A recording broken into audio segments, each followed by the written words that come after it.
Fala moçada, beleza? Professor Bruno voltando com o nosso novo curso de JavaScript. Na aula de hoje nós vamos finalizar o nosso capítulo sobre animações, com o nosso último incremento no nosso trabalho de animações, que vai ser a gente controlar também o tamanho e resolver aquele desafio que eu propus para vocês na aula passada, tá? Não era o nosso objetivo resolver aquele desafio, mas vou dar essa colher de chá para vocês, hein? Vou dar essa colher de chá, vamos resolver aquele desafio dele ficar indo e voltando para um lado e alterar também o tamanho aí do nosso elemento com uma surpresinha. Percebem? Se vocês perceberem, quando a gente aumentar o tamanho do nosso carro, ele tem que recalcular a animação final na tela. Mas vamos ver isso como que ficou na prática sem demora. Bora lá! Então, pessoal, olha só, vamos lá. Modificações aqui no nosso CSS. Como agora nós vamos controlar o tamanho do componente, eu não mais vou utilizar o width height aqui na classe carro. Show?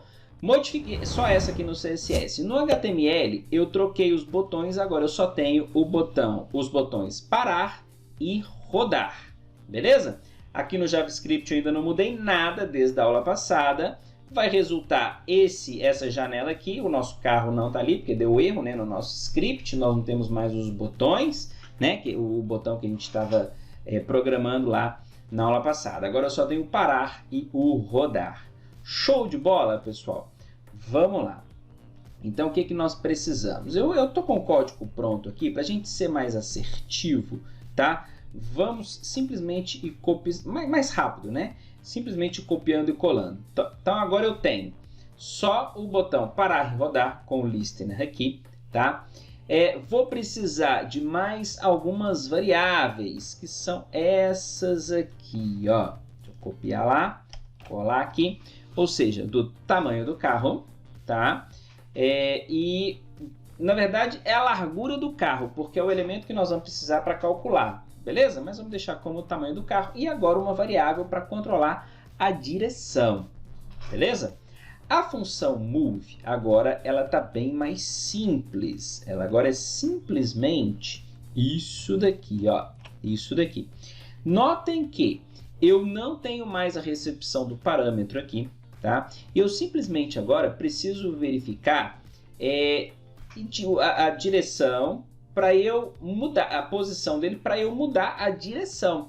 Então eu verifico enquanto ele está movendo, se o left dele for maior do que o tamanho máximo, ou seja, se ele estiver na direita, ele muda a direção para -1, tá? Ou caso contrário, se a posição left dele for menor ou igual a 0, ou seja, se ele estiver na esquerda, se ele chegou no limite da esquerda, ele muda a direção para +1.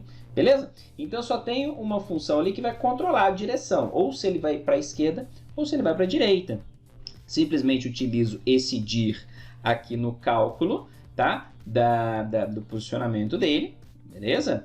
E chamo a função move agora sem passar parâmetro. Então não preciso mais passar o parâmetro para a função move. Beleza? Vou continuar chamando de 20 em 20. Tá aqui o listener do parar, que vai continuar com o clear e clear timeout. Agora eu preciso de um listener, deixa eu pegar aqui, ó, para o rodar.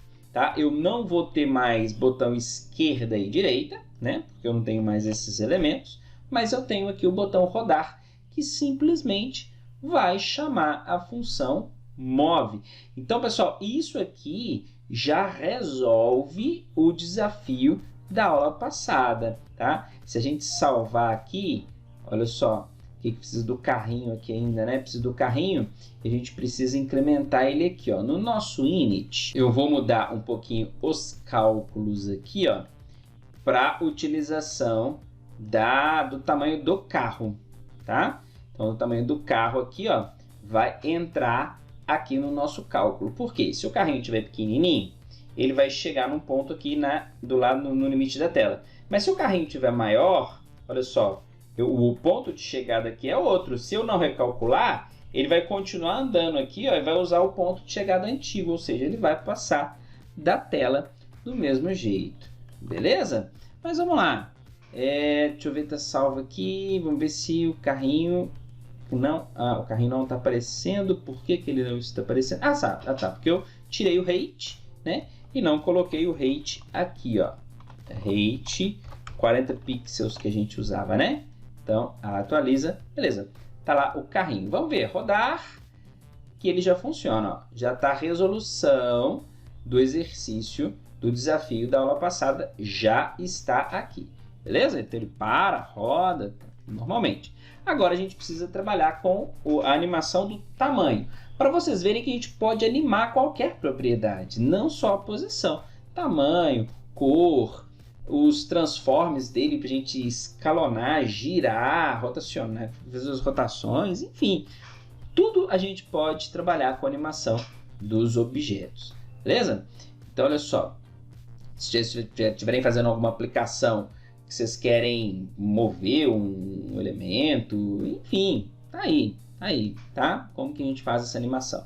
Agora, nós vamos adicionar os listeners aqui, ó. Deixa eu copiar aqui, tá? Eu preciso do... tá ali, do resize já está aqui, mas eu vou... Aqui, ó, resize. Agora, na tela, tem outro listener aqui. Deixa eu colar tudo junto aqui, ó. Tem o listener do resize, tá? E tem, aqui, ó, achei esse listener aqui, ó, do keydown. É esse que vai ser responsável pelo teclado. Quando a gente pressionar as teclas, eu estou interceptando tecla para cima e tecla para baixo.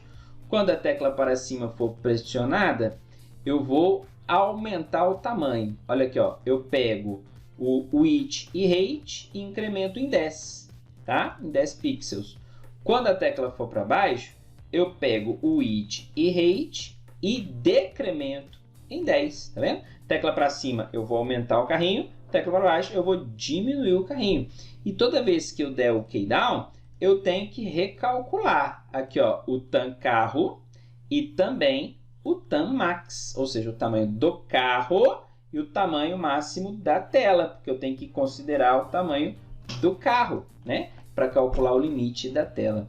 Vamos ver se vai funcionar, ó. Atualiza, clica em rodar e deixa o carrinho rodando ali para lá e para cá. Vamos aumentar o carrinho? Ó, tecla para cima, cada vez... Opa, cliquei aqui, ó. Até cada vez que eu pressionar a teclinha para cima, ele aumenta o carro. E notem que ele identifica, né, intercepta o tamanho do carro. Ele não passa o tamanho do carro se eu colocar um carro bem grandão, ó. Bem grandão, tá vendo? A animação vai ficar só nessa área. Agora, se eu for diminuindo o tamanho do carro, tá vendo? Ele consegue identificar também o tamanho, o limite, né? Deixar um carrinho bem pequenininho, também consegue identificar o limite do lado direito, tanto com o carro grande quanto com o carro pequeno. Se eu segurar, ó, aumentei. Se eu segurar, diminuí. Show? Então, olha só, animamos também, mesmo que seja manualmente aqui, tá? A dimensão, o tamanho do componente. Para que eu usei essa aula? Para vocês verem que a gente pode utilizar outras propriedades no processo de animação em JavaScript. Show de bola, pessoal? Com isso, então, a gente finaliza por enquanto o capítulo sobre animação, mas não o nosso conteúdo. Tem muita coisa ainda para a gente ver de JavaScript, ok? Continuamos então na nossa próxima aula. Eu te espero lá, hein? Um forte abraço e tchau, tchau!